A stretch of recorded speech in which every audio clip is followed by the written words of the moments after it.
A Christmas Carol. A big shout out to Kelly, Catherine and Katerina for requesting today's story. Jacob Marley was dead. There is no doubt whatever about that. Marley was the sole partner and co-proprietor of the counting house of Scrooge and Marley. The sign still hung there, and the firm was still known as Scrooge and Marley. But Marley was as dead as a doornail. Ebenezer Scrooge, the surviving partner, was a man as hard and sharp as flint, and as solitary as an oyster. The cold within him froze his old features, nipped his nose, shriveled his cheek, stiffened his gait, and spoke out shrewdly in his grating voice. Nobody ever stopped him in the street to say, "My dear Scrooge, how are you?" No beggars implored him to bestow a trifle. No children asked him the time. And no man or woman ever asked him the way. He liked it thus. On Christmas Eve, a biting, foggy day, Scrooge sat at his desk in the counting house. His clerk, Bob Cratchit, was in a dismal little cell, trying to warm himself in the small fire. Suddenly, Scrooge's nephew, Fred, burst in. A Merry Christmas, Uncle! God save you! Uncle, will you be joining us for dinner tonight? At least do it for the goodness and cheer of Christmas. Christmas is merely a time for paying bills without money and finding yourself a year older but not an hour richer. If I had my will, every idiot who goes about with Merry Christmas on his lips should be boiled with his own pudding and buried with a stake of holly through his heart. Don't waste any more of my time with these Christmas nonsense. Fred, seeing he was defeated, wished Bob Cratchit a Merry Christmas and departed.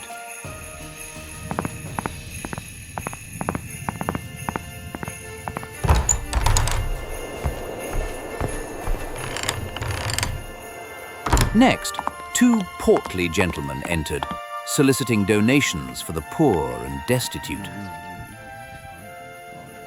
Scrooge asked if the treadmill and the poor law were still in full vigor. When they replied yes, Scrooge stated, if they would rather die, they had better do it and decrease the surplus population. The gentleman left in despair. Scrooge worked until it was time to close. You'll want all day tomorrow, I suppose. If quite convenient, sir. It's not convenient and it's not fair, but I suppose you must have it. Be here all the earlier next morning. I will, sir.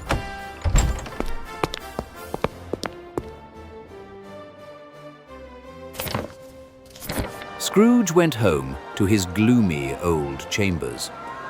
As he put his key in the lock, he saw, instead of the door knocker, the face of Jacob Marley.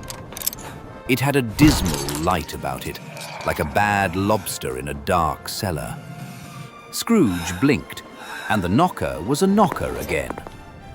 Inside, sitting down to his gruel, he was startled by a ringing sound from the deep cellar below, a clanking, dreadfully disturbing noise. Then, a ghost came in and stood before him. It was Jacob Marley, but dragging an immense heavy chain forged of cash boxes, keys, ledgers, deeds, and heavy purses wrought in steel. Marley's face was awful. Who are you? In life, I was your partner, Jacob Marley. This is the chain I have forged in life, link by link, yard by yard. Your own chain is far heavier, for you have had 7 more years since my death to forge it. I forged mine link by link through greed and worldly care. I am doomed to wander the earth, witnessing human scenes where I can no longer interfere. My sole mission is to warn you, Scrooge. You will be haunted by 3 spirits.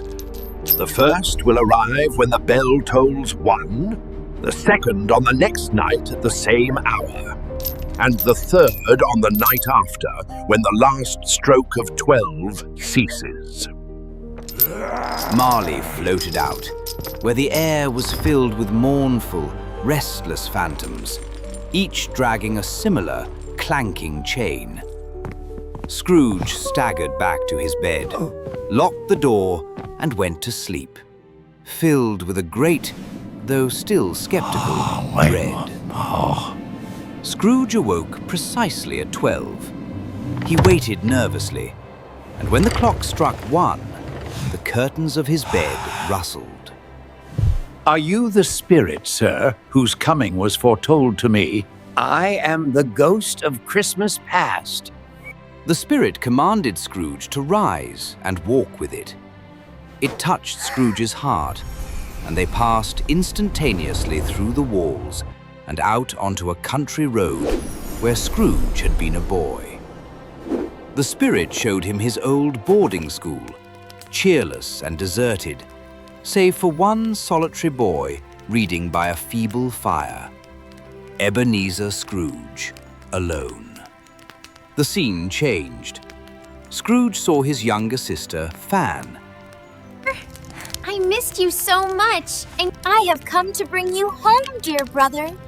Father is so much kinder now, and we are to be together all the Christmas long. Fan was the mother of his nephew, Fred, and died young. The spirit transported him again to a bustling warehouse where he was an apprentice.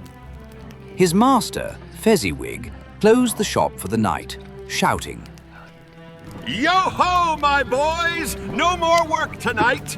Christmas Eve! Fezziwig then presided over a grand Christmas party. A fiddle struck up, the tea and cakes were passed around, and the warehouse was filled with joyous dancing. Scrooge watched his former self delight in the festivity.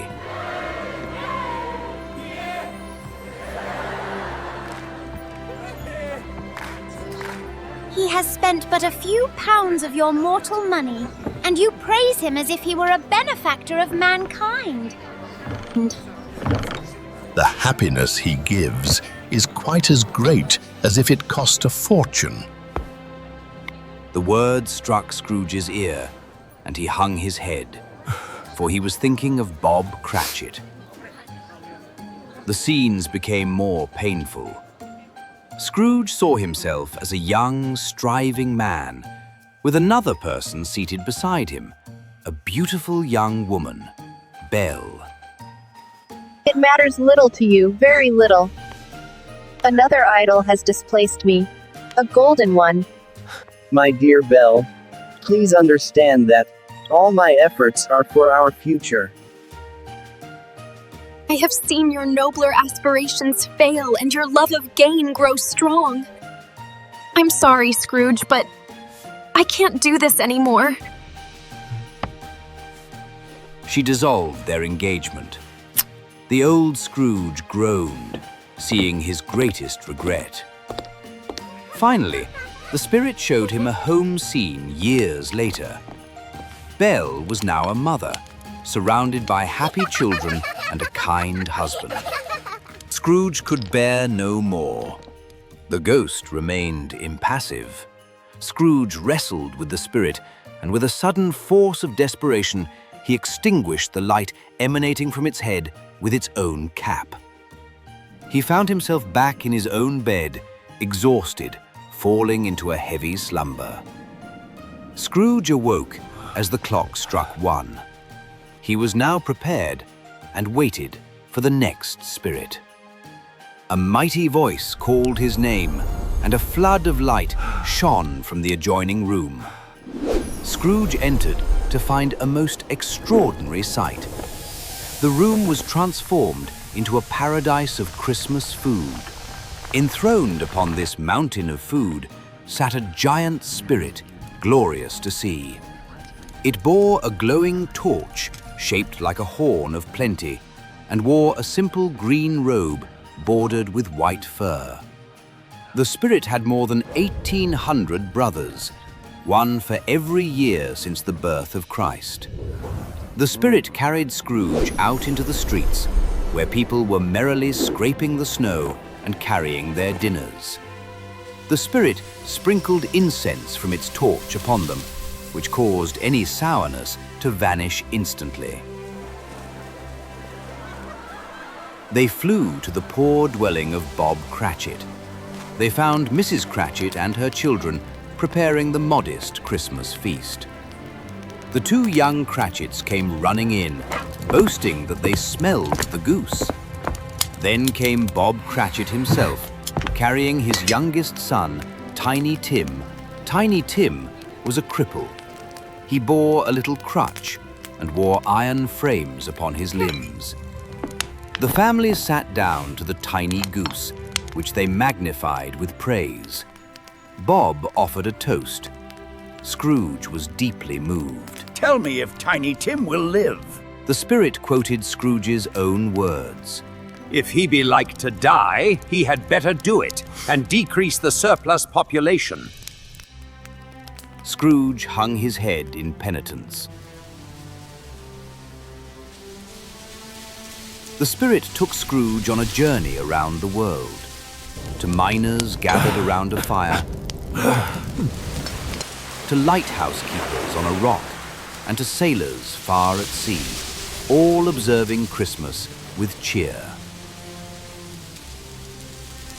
Finally, they landed at the home of Scrooge's nephew, Fred. Fred was laughing heartily, and his guests were laughing with him. They were discussing Scrooge, who Fred insisted deserved pity, not anger. Fred proposed a toast to his uncle. He drank to him merrily. Scrooge was so softened that he almost offered to join in the toast, but the spirit pulled him away. The hour grew late. The ghost of Christmas present grew suddenly old. Two pitiful, wretched children, a boy and a girl, emerged from beneath its robe. The boy is ignorance. The girl is want. Beware them both, but most of all, beware this boy.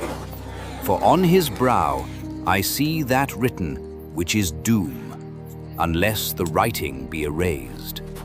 The clock struck 12, and as the last stroke ended, the spirit vanished. A solemn, dark phantom, shrouded in a deep black garment, came gliding in. The phantom came upon Scrooge slowly, silently, and gravely. Scrooge trembled, for he felt the spirit's power, though he could see nothing but a ghostly hand and the folds of its black attire. Are you the ghost of Christmas yet to come?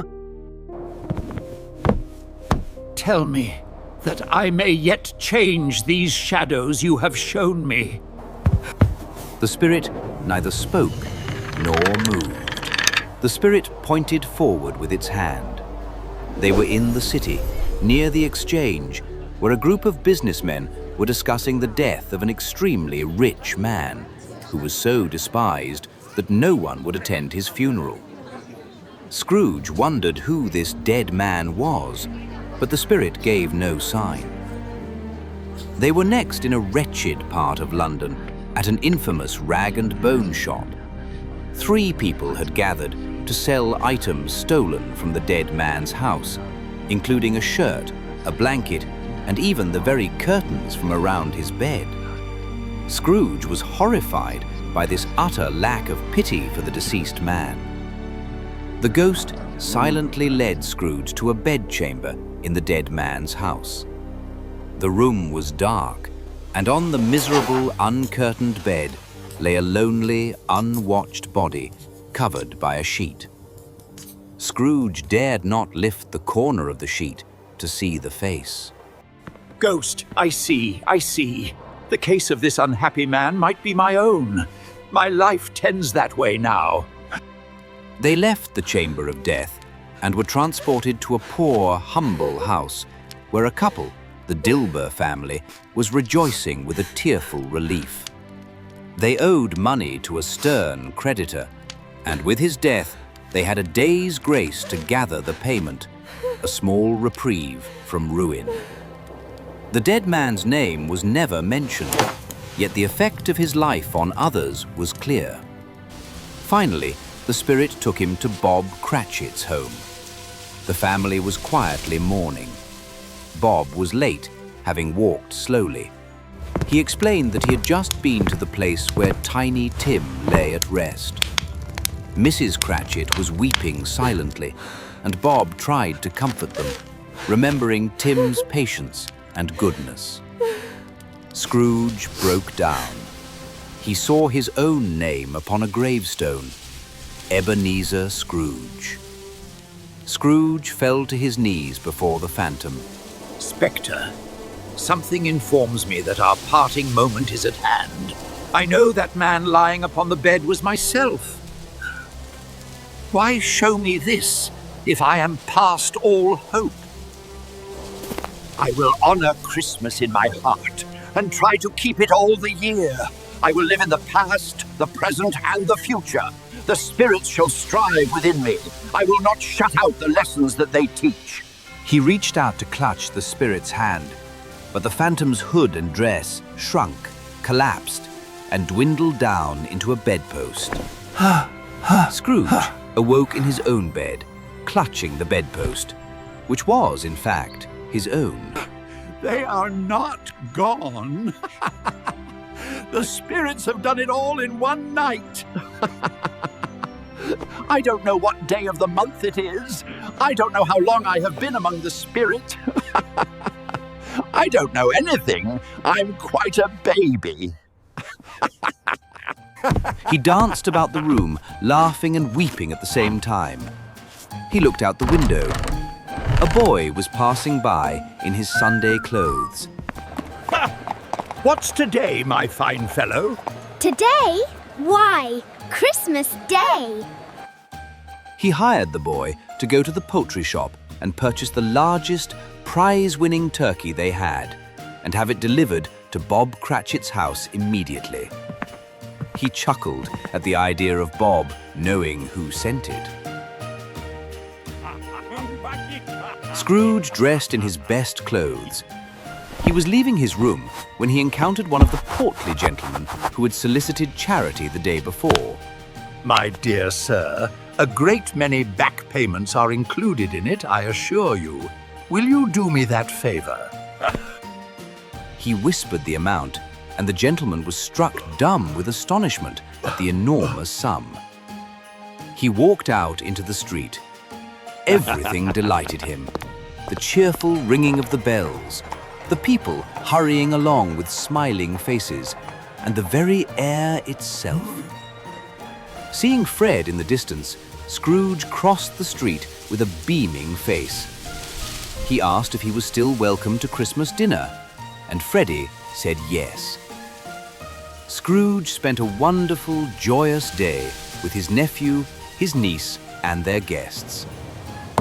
The next morning, Scrooge was in the office long before Bob Cratchit. He sat waiting, gloating over the idea of catching him coming in late. Hello? What do you mean by coming here at this time of day? I am very sorry, sir. I am behind my time. Now, I'll tell you what, my friend. I am not going to stand this sort of thing any longer, and therefore, I am about to raise your salary. A Merry Christmas, Bob. A merrier Christmas, Bob, than I have given you for many a long year.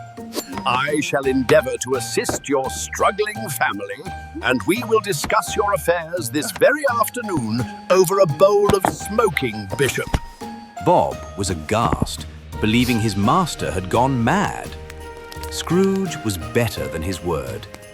He did everything he promised, and infinitely more. He raised Bob's salary, became a second father to Tiny Tim, who did not die. And he became as good a friend, as good a master, and as good a man as the good old city ever knew.